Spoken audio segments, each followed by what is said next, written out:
Assalamu alaikum wa rahmatullahi wa barakatuh. This is Nadeem and welcome back you all in the third episode of Earth series. Dear viewers, previous episode में हमने देखा कि what is the size of Earth. अगर आपने वो video अभी नहीं देखा तो आई बटन में आपको मिल जाएगा, आप उसे जरूर देखना. इस एपिसोड में हम देखेंगे the internal structure of Earth. So without wasting more time, let's start. Dear viewers, जब हम internal structure of Earth के बारे में पढ़ते हैं, so mainly तीन इसके parts के बारे में पढ़ते हैं. If this is the Earth, हम इसका एक क्रॉस सेक्शन लेंगे, उसमें आपको अच्छी तरीके से समझाऊंगा कि इसके कौन से मेन लेयर्स हैं. इफ अगर यहाँ पर ये इसका क्रस्ट है, इफ दिस इज क्रस्ट, उसके बाद जो लेयर है दैट्स मेंटल, और यहाँ पर जो है ये लोअर मेंटल है and it is upper mantle, और ये कोर है, this is inner core, this is outer core, upper mental, lower mental. Okay, हम एक एक करके सबके बारे में जानने की कोशिश करेंगे. सबसे पहले हम क्रस्ट के बारे में कुछ जानने की कोशिश करेंगे. Now what's crust? Crust is the outer most solid cover और शेल ऑफ द अर्थ. यानी सबसे ऊपर वाले जो लेयर हैं दैट्स मेनली ऑफ सॉलिड, सबसे ऊपर वाली जो लेयर है अर्थ की दैट्स कॉल्ड क्रस्ट. अगर हम क्रस्ट की बात करते हैं तो इसकी थिकनेस कितनी है? What is the thickness of crust? यानी यहाँ से यहाँ तक कितनी डिस्टेंस है, इसकी मोटाई कितनी है, ये लेयर कितनी मोटी है. सो ये वेरी करती है. इसकी एवरेज जो थिकनेस है दैट्स 30 किलोमीटर, लेकिन एक चेंज होती है एज कम्पेयर टू, अगर हम ओशंस की बात करें यहाँ से लेकर यहाँ तक इसकी जो थिकनेस है वो कम होगी एज कम्पेयर टू कॉन्टिनेंट्स, वहाँ पर ज़्यादा होगी. Okay, now density of the rocks found. अब इस क्रस्ट में जो रॉक्स पाए जाते हैं, जो पत्थर पाए जाते हैं, उनकी एवरेज डिस्टेंस कितनी है? दैट इज 2.7 to 3 ग्राम पर cubic centimetre. Okay, now upper part of the crust consists of silica and aluminum. अब जो ये upper part of crust, जो ये ऊपर वाला हिस्सा जो है क्रस्ट का, इसमें कौन कौन से जो है वो कंटेंट्स पाए जाते हैं? That's silica and aluminium. That's why it is also called SiAl, यानी सिलिका एंड अल्युमिनियम. ओके, ये थी कुछ basic information about the crust जो कि हमने पढ़ी. नाउ अब हम मेंटल की बात करते हैं. जब हम मेंटल की बात करते हैं, what is mental? This layer lies below the crust.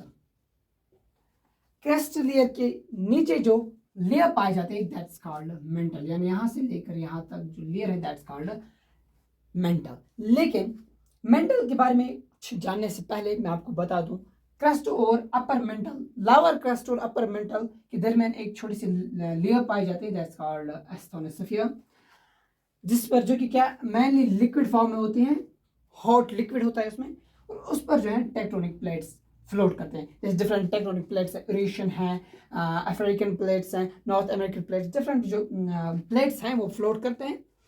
और इसी में भी जो है वॉल्केनिक इरप्शन भी होती है, मैग्मा इसी से निकलता है और फिर लावा बन जाता है. ओके, नाउ मेंटल की थिकनेस की बात अगर करें हम, व्हाट इज द थिकनेस? इसकी जो thickness is that's 2900 kilometre. Okay, density of substance found, यानी जो इसमें जो सब्सटेंस पाए जाते हैं उनकी एवरेज डेंसिटी कितनी है? दैट्स 3.0 to 4.7 ग्राम पर cubic centimetre. Now the lower crust consist of silica and magnesium. देखो, पहले हमने देखा कि अपर क्रस्ट में कौन कौन से पाए जाते हैं? Silica and aluminium. लेकिन लोअर क्रस्ट में कौन कौन से पाए जाते हैं? Silica and magnesium. That's also called SiMa, Seema. Okay, now अब हम कोर के बारे में जानने की कोशिश करेंगे. Now what's core? It lies below the mantle layer. जो मेंटल लेयर है इसके नीचे जो लास्ट वाली लेयर है from here to here, this is called core. अब इसको दो पार्ट्स में डिवाइड किया गया है, that's outer core and inner core. Outer core is mainly in liquid state, ये लिक्विड स्टेट में है. और जो इनर कोर है ये सॉलिड स्टेट में है. Okay, is it clear? Now अगर हम इसकी थिकनेस की बात करें, इट्स थिकनेस इज 3471 किलोमीटर। यहाँ पर इसकी रेडियस की भी बात हो रही है। यहाँ पर से अगर ऐसे ऐसे सर्कल बनाया जाए यानी अर्थ, इसकी रेडियस क्या है from centre to the upper layer यानी आउटर कोर, इसकी रेडियस जो है वो है 6371 kilometre according to IUGG, international union of geodesy and geophysics. Okay, अब इस कोर में टेम्परेचर कितना है, क्योंकि ये it's very hot layer of the earth, इसमें टेम्परेचर है वो 5000 degree Celsius. The core mainly consists of ferrous, that's iron and nickel. अब इस कोर में कौन कौन से मेटल्स पाए जाते हैं, दैट्स फेरस, इसको आयरन कहते हैं, और निकल, इनको मिलाकर फिर FeNi या NiFe। Okay, now this was the basic information regarding the internal structure of Earth. I will meet again in next episode. Till then, Allah Hafiz.